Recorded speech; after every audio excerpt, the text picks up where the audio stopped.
live as refugees in their own country, and a war imposed on them by Hezbollah.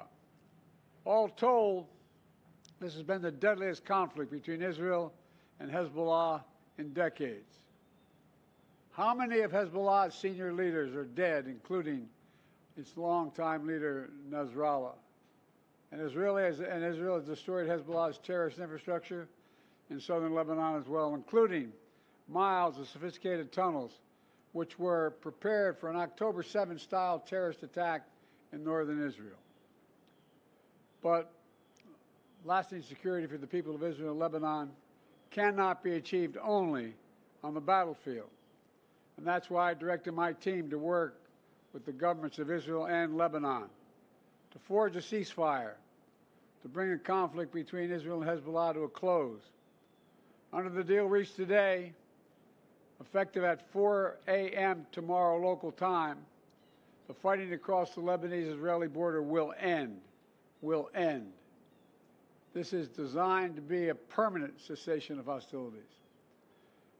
What is left of Hezbollah and other terrorist organizations will not be allowed, I emphasize, will not be allowed to threaten the security of Israel again. Over the next 60 days, the Lebanese army and state security forces will deploy and take control of their own territory once again. Hezbollah terrorist infrastructure in southern Lebanon will not be allowed to be rebuilt.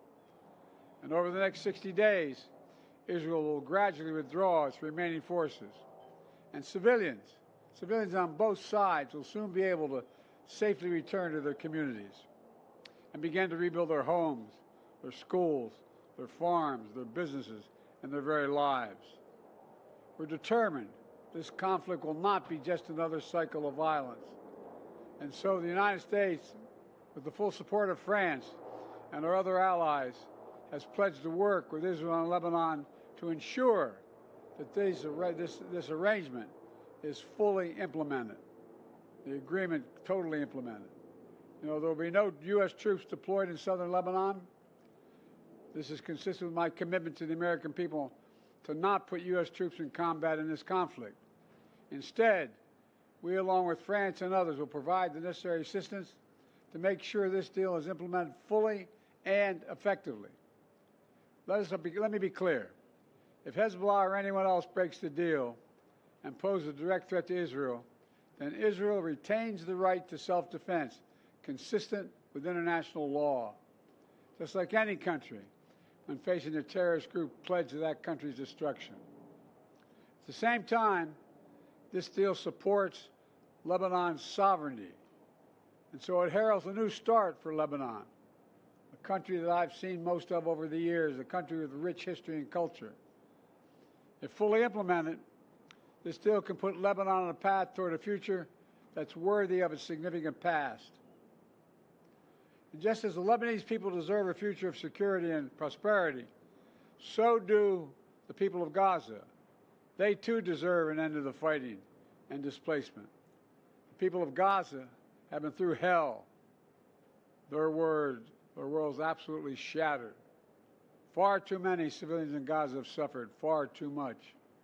And Hamas has refused for months and months to negotiate a good faith ceasefire and a hostage deal. And so now Hamas has a choice to make. Their only way out is to release the hostages, including American citizens, which they hold. And in the process, bring an end to the fighting, which would make possible a surge of humanitarian relief. Over the coming days, the United States will make another push with Turkey, Egypt, Qatar, Israel, and others to achieve a ceasefire in Gaza. With the hostages released and the end of the war without Hamas in power, that becomes possible. As for the broader Middle East region, today's announcement brings us closer to realizing the affirmative agenda that I've been pushing forward during my entire presidency. A vision for the future of the Middle East where it's at peace and prosperous and integrated across borders. A future where Palestinians have a state of their own, one that fulfills its people's legitimate aspirations, one that cannot threaten Israel or harbor terrorist groups with backing from Iran. a future where Israelis and Palestinians enjoy equal measures of security, prosperity, and yes, dignity. To that end, the United States remains prepared to conclude a set of historic deals with Saudi Arabia, to include a security pact and economic assurances, together with a credible pathway for establishing a Palestinian state and the full normalization of relations between Saudi Arabia and Israel, a desire they both have. I believe this agenda remains possible, and in my remaining time in office, I'll work tirelessly to advance this vision for an integrated, secure, and prosperous region, all of which strengthens America's national security. Getting all this done will require making some hard choices. Israel has been bold on the battlefield. Iran and its proxies have paid a very heavy price. Now Israel must be bold in turning tactical gains against Iran and its proxies into a coherent strategy that secures Israel's long-term safety and advances a broader peace and prosperity in the region. Today's announcement is a critical step in advancing that vision, and so I applaud the crazy decision made by the leaders of Lebanon and Israel to end the violence. It reminds us that peace is possible. Say that again, peace is possible.